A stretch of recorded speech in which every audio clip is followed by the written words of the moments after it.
A young man went over to another Jew at a wedding. He said, "You remember me?" He said, "I don't remember you. Who are you?" He introduces himself. He says, "You were my student.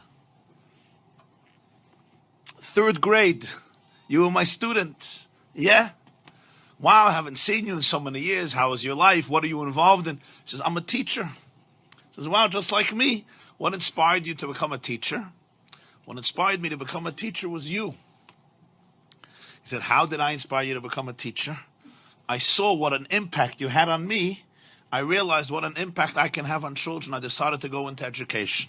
He said, "What type of impact did I have on you?" So he said, "I'll remind you, but I'm sure you remember the story. There was one day that one of my friends got himself, his mother or father bought him a beautiful wristwatch, and I dreamt for a watch, and I didn't afford one. So I decided to steal his watch. He had it in his pocket. I took his watch, I stole it. He came into class, he saw somebody stole his watch.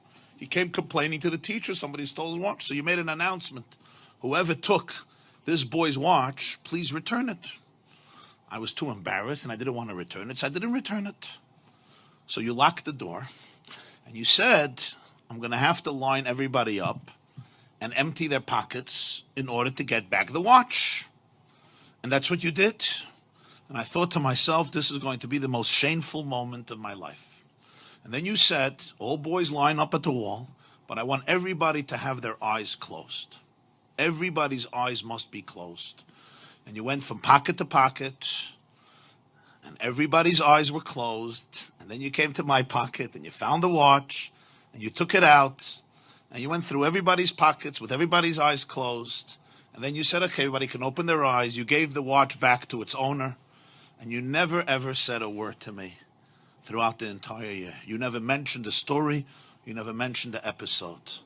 And when I thought to myself how you saved my dignity that day, instead of being stereotyped as a ganev, as a thief, as a shakran, as a liar, as a no-goodnik, as a despicable child, you really saved my soul. You saved my dignity. And you never mentioned a word, not only to anybody else, not only to the owner, but even to me. It happened, it's over. I understood the message. And when I looked at that, I saw it. I said, wow, this is what a teacher is. This is what a real educator is. This is what I want to do with my life. And therefore I went into education.